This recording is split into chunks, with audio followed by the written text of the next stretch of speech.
محمد نبينا بنور هدينا. The National Hajj Commission of Nigeria is intensifying efforts to meet the requirements set by Saudi authorities as prerequisites for the issuance of visa. Keying into the e-track system introduced by the kingdom is one of such. Dr. Ashiru Daura, who is the Commission's Director of ICT, sheds more light on this while speaking to journalists at the end of a workshop organized by Nahcon for state ICT officials. Now on that portal, we have to enter information about all the contracts we enter into in Saudi Arabia, including the housing contract, the accommodation, that's the accommodation contract, the feeding contract in Mecca, in Medina, and in the Mashair, in the holy places, and also the transportation contracts. Now, all these are essential, as I showed you on the computer, that as you pay, it shows there's like a speedometer. It shows the level you have gone in this payment. You have to complete all these payments and all the services before you send the name of the pilgrims for the visa. He said Nahcon will not relent in its efforts to register pilgrims electronically. Inshallah, this year we'll start with that for the first time. We'll capture all pilgrims. We'll maintain a database for all the pilgrims who travel to Saudi Arabia, all their details, their national identification number, their, guarantees, everybody will be there. With this, we want to avoid the issues of abscondment and other things whereby you find it difficult tracing the pilgrims. But with this, inshallah, we'll have a good record of everybody.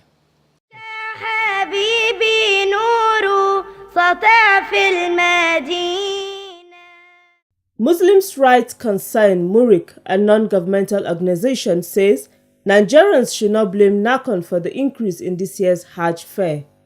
A statement released by the group's executive director, Ishaq Akintola, said the prevailing high exchange rate is responsible, pointing out that 98% of the services rendered by Nahcon in Saudi Arabia are determined in US dollars.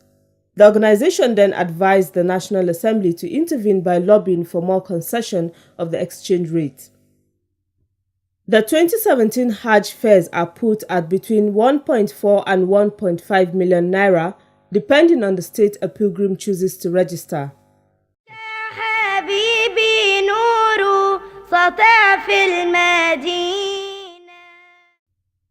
The chairman of the National Hajj Commission of Nigeria, Nahcon, Barrister Abdullahi Mukhtar, has called on the media practitioners to protect the interests of Nigeria and Islam in their Hajj reportage. Barrister Abdullahi stated this at the inauguration of the 2017 Hajj media team in Abuja. Protecting the integrity and the image of our religion as well as of our nation. Because there are some things that you cannot use it as a yardstick of measuring the conduct of the pilgrims due to misconduct of an individual. Where you have a pilgrim who, by virtue of some social biases, committed an act contrary to the teaching of the religion and contrary to the law of the land or contrary to the law of the host authority, that cannot be used as a yardstick in measuring the performance or the behavior of the entire pilgrims. He also asked journalists to help the Commission with feedback from the public regarding its operations in order to improve where necessary. Help us with feedback from the members of the public. It's very key to us. How they perceive our services, our conduct, our regulatory function, the performance of the State Pilgrims Welfare Board and agencies, the performance of the licensed tour operators, the performance of the service providers, the airline, the accommodation providers, the caterers, the transportation, the medical services is very important to us. What are we after? Service delivery to ensure that pilgrims get value for their money. سطع في المدينة. The National State Pilgrims Welfare Board has warned intending pilgrims from the state to shun prohibited items like drug, kola nuts, among others, during the Hajj exercise. Executive Secretary of the board, Alhaji Abubakar Hassan, issued the warning at the Pilgrims Enlightenment Campaign in Lafia. Alhaji Hassan said government has made adequate medical provision for pilgrims throughout the Hajj period, adding that the Kingdom of Saudi Arabia is taking the issue of prohibited drugs and other items seriously, which sometimes results in executions.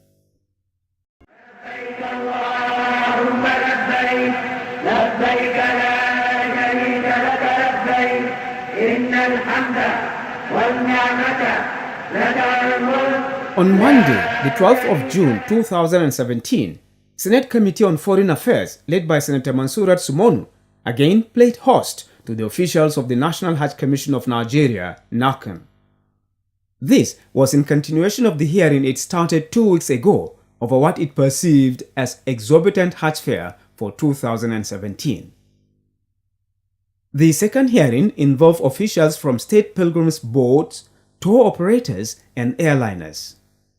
The committee chairman, Senator Mansurat Sumonu, asked Nahcon chairman Barrister Abdullahi Mukhtar to give his opening remarks. He began by clarifying the position of the Commission on Hajj management. Let me clarify these very important points. What is the role of Hajj Commission as far as the management of Hajj is concerned in Nigeria? We are only regulators. We are regulators, and for each component, for each item, for each service, for each activity of the Commission, stakeholders are carried along. Who are the stakeholders in this? The states or the private tour operators?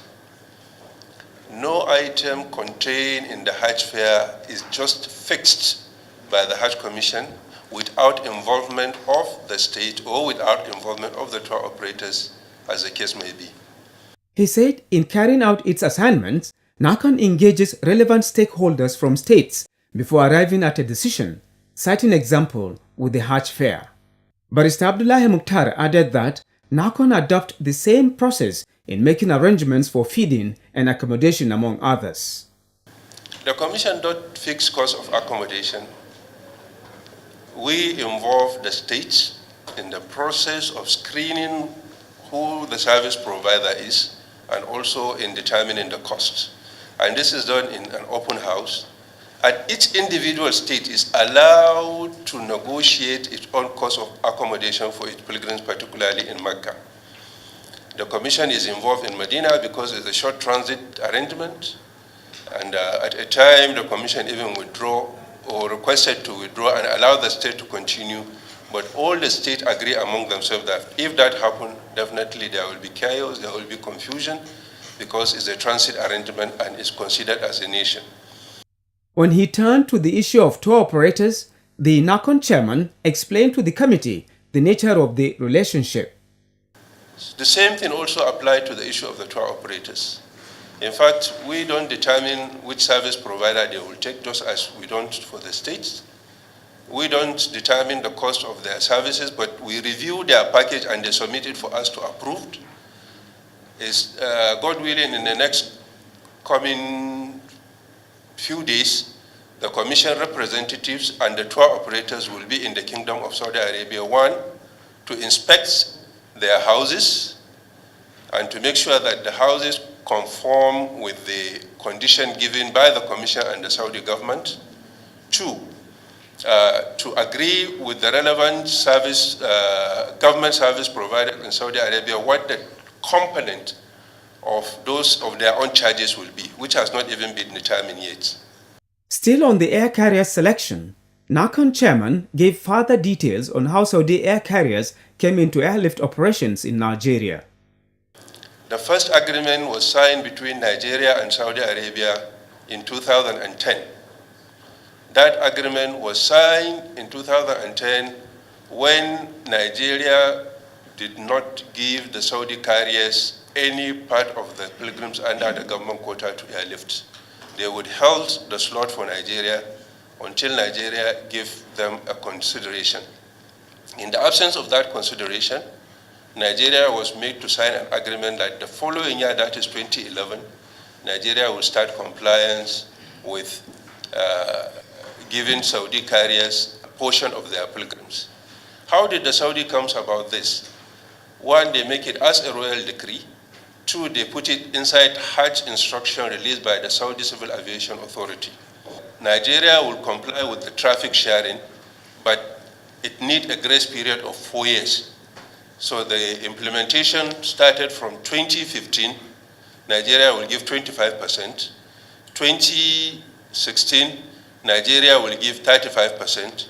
2014, Nigeria will give 45%. And 2015, Nigeria will comply with the 50-50. The question is this law applicable to Nigeria alone? The answer is no.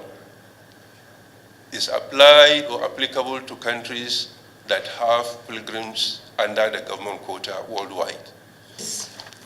As foreigners, do they have the authority here in this country? I want to confirm in affirmative, they do. Okay, do they have an office here?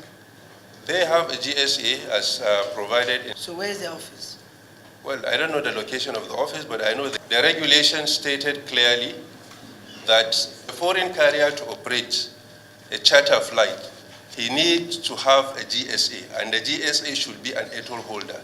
And that they are in compliance. Mr. Chairman, I want this hall today to have yet another privilege, to have the same repeat of what the chairman gave to us last time, so that the tour operators also will tell us why on their own side, so that this committee will now look at the two positions of the Hajj Commission and private tour operators on the areas of feeding, accommodation, and is it ticket airfare? I think this is the little guide, Mr. Chairman, I want to give us, so that we take it that angle. Your entity is the one in charge of everything. Yeah. But I'm a bit surprised by your explanation that some of these costs are not determined by you. And I thought of, putting forward certain questions. Some questions. But I'm inclined not to ask the question because, as you said, going by the template, you are not the one that set this cost, but other stakeholders within this very important enterprise. It's a committee of state representatives from the zones that went to Medina with Nahcon officials, because all the states cannot be in Medina to inspect, to scout for accommodations in Medina. While in Medina, there's a committee from each zone that represent the state. Hajj Travel and Tours is one of the companies from the tour operators that claim to have cheaper and better Hajj services than what is offered by Nahcon. So for us, Hajj Travels, Alhamdulillah, what we quoted here was 365,000 naira. Naira, yes. For the airlift with airfare. Yes, we make a projection of $1,200. $1,000 last year. That Yes. was how you lifted pilgrim. Yes. So you now assume that this year it may be Not 1,200. assume, we projected to about 1,000. That is assumption. Yes. It's assumption. Yes. You assume that this year it will be 1,200. Yes. Okay. What you are charging one pilgrim, including feeding for 40 days, is 1.5 million. Is that correct? Is that correct?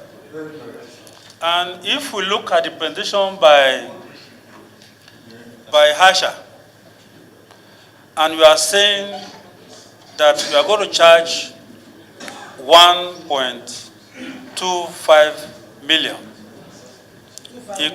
1,250,000, including feeding, without feeding, and 17 days. Mr. Chairman, I really don't know what to say. Making his contributions, National President of the Association of Hajj and Umrah Operators in Nigeria, Alhaji Abdul Fattah Adeni, anchored his presentation on air ticket price. If any tour operator today claim to know the Hajj fare from an airline, it's not saying the truth. The airfare is determined by the number of days. If we are not booking for group ticket, if you go on GDS today, the GDS, that is what the normal ticketing procedure. The GDS about 2,100 as at either like yesterday or day before. Of course, it's never fixed. The issues surrounding the selection of air carriers was clarified by the Chief Executive Officer of Medview Airline, Alhaji Munir Bankole. Our involvement in the Hajj exercise is limited to airlift obligation.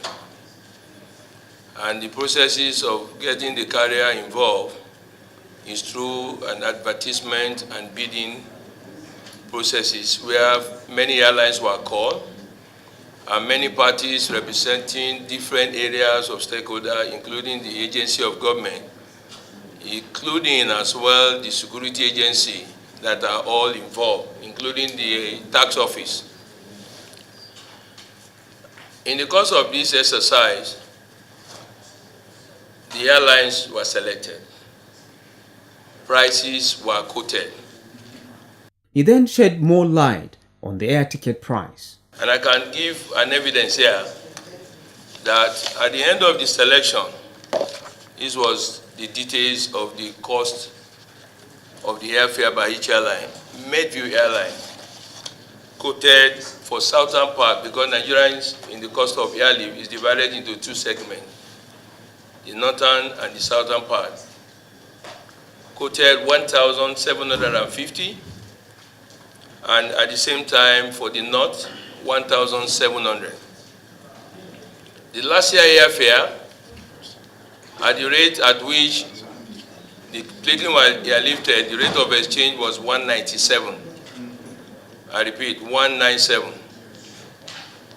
So the National Commission summoned the air carriers to come and discuss and see a window where these prices quoted can be reduced.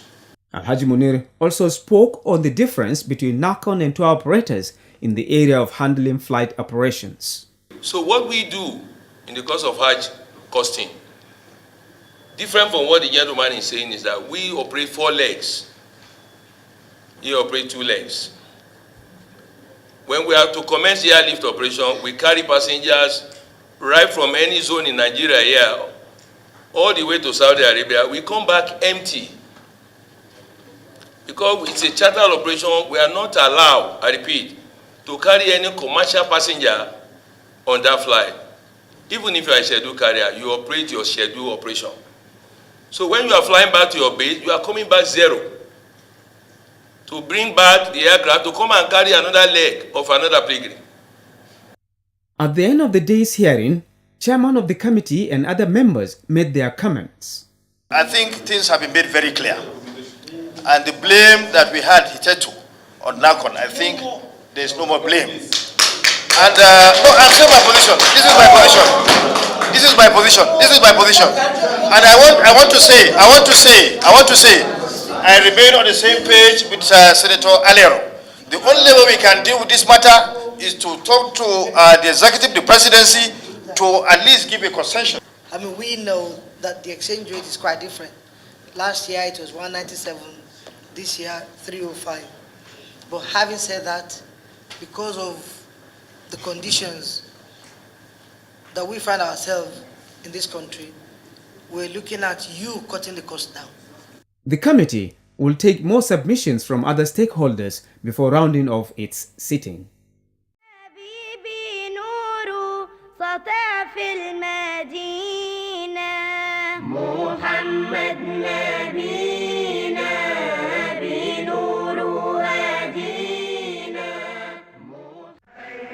Hajj Talk this week focuses on Ihram and Miqat as fundamental features of the Hajj rites.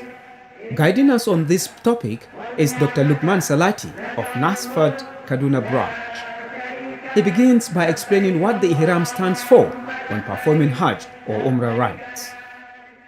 Ihram is a sacred state of the pilgrim. When the pilgrim intends to perform Hajj and it gets to a station called Miqat, it makes that is where it commences the journey of Hajj.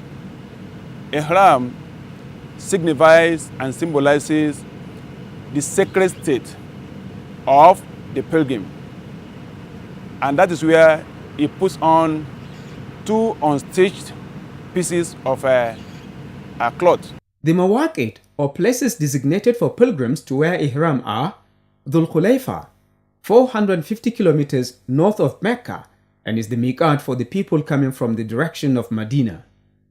Al-Juhfa is 187 kilometers northwest of Mecca.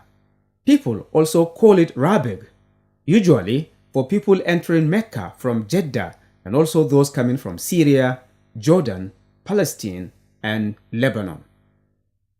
Qarn al-Manazil is 94 kilometers east of Mecca, overlooking Arafah, and is the miqat for the people of Najd. Yalamlam is 45 kilometers south of Mecca and is the miqat for those coming from Yemen. Dhatu Irq is 94 kilometers northeast of Mecca and is the miqat for the people of Iran. The Prophet of Islam ﷺ, actually recommended five of these miqats.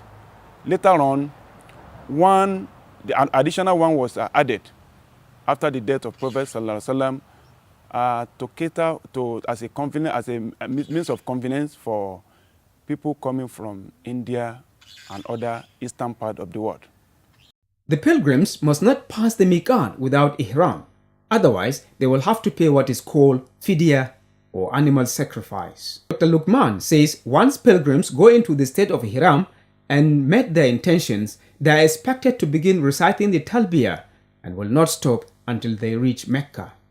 You should be saying labbaik Allahumma labbaik, labbaik la sharika laka labbaik, innal hamda wa ni'mata laka wal mulk la sharika la. Meaning, oh Allah, I answer your call. Oh Allah, I answer your call. There is no partner, you have no partner. Oh Allah, I answer your call. Glorification, sovereignty belong to you, Allah. Oh Allah, I answer your call. On the difference between what men and women wear as ihram, Dr. Lukman explains more. For females, white cloth is not compulsory, but any loose clothes that is convenient for them, that will not be transparent enough to show the naked part or the sensitive part of their body.